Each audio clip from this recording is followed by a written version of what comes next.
Hello, friends. I'm Kaustav Mukherjee, a storyteller and an author. Today, the story that we'll narrate is called The Cage and the Key.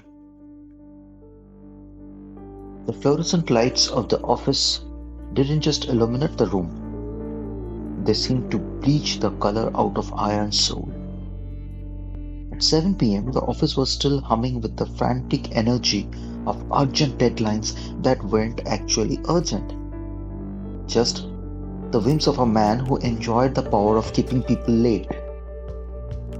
Ian sat at his cramped desk, his eyes burning from 12 hours of staring at spreadsheets. Across the glass partition, his boss, Mr. Gupta, was shouting into a phone. Gupta was a man who viewed employees as hardware, meant to be used until they glitched, then replaced. Ian's nameplate, Ian Sharma, senior analyst, felt less like an achievement and more like a tombstone. His boss Gupta was a symphony of micromanagement and casual cruelty. His favorite phrase being, "In this company, we value loyalty above all else," which everyone knew was code for "don't ask for a raise." And growth opportunities? They were mythical creatures discussed only during annual reviews to justify a negligible increment. Ian stared at the spreadsheet on his screen, the numbers blurring into an abstract landscape of misery. His temples throbbed. He felt like a caged animal. The bars were invisible, forged from duty and fear. Outside that office, his small world spun on two precious axes. Anjali, his wife, whose tired eyes held a mixture of worry and unwavering hope, and Likusia, his 4-year-old daughter, whose laughter was the only true sunlight in his life. He pictured Sia's face, the gap-toothed smile, the way she ran to him calling him Papa, the strongest man. And the sheer necessity of his suffering became stark. He needed this job, but they needed this salary. Every evening after the long dusty commute back to their tiny apartment, Ayan would stand before the small, brightly lit idol of Lord Ganesha in their prayer corner. "Oh Vigneshwara," he would whisper, his voice raw with suppressed tears. "Please, just one chance. A door, a window, anything that doesn't feel like this slow, agonizing suffocation. I'm trying, God. I'm trying to be a good father, a good husband. But this job, it's taking my soul." He prayed for weeks, then months. Nothing. The sky remained stubbornly silent.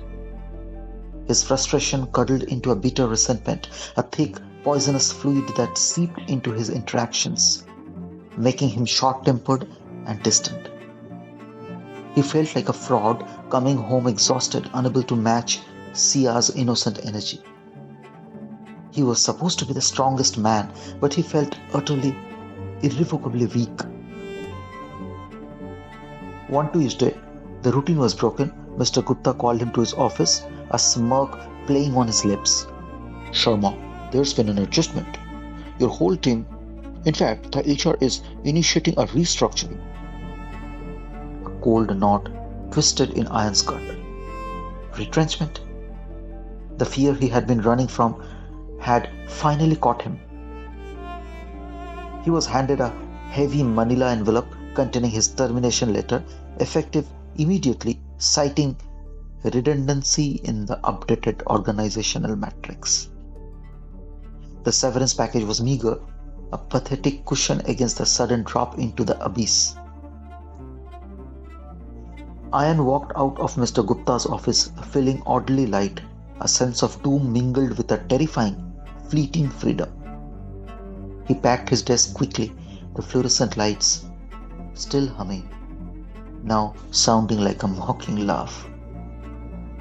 He drove home in a daze, the envelope burning a hole in his lap. How could he tell Anjali? How would they manage? He entered his apartment dreading the conversation. Anjali met him at the door, but her face wasn't worried, it was shining. Ayan, you won't believe it, she explained, her eyes wide. She held up a colorful flyer. Remember the art class I took last year? The one you said was just a hobby? Ayan frowned. Anjali, what is it? I submitted my painting, the one of the street vendors, to the National Art Gallery competition, she said, her voice shaking slightly. They called today. Not only did I win the second prize, but they offered me a contract. They want to commission a series of 5 paintings for a major exhibition, and they have offered a substantial advance. Enough for 6 months, Ayan. Enough for 6 months. It would be enough time for you to look for something truly good. Ayan stood frozen.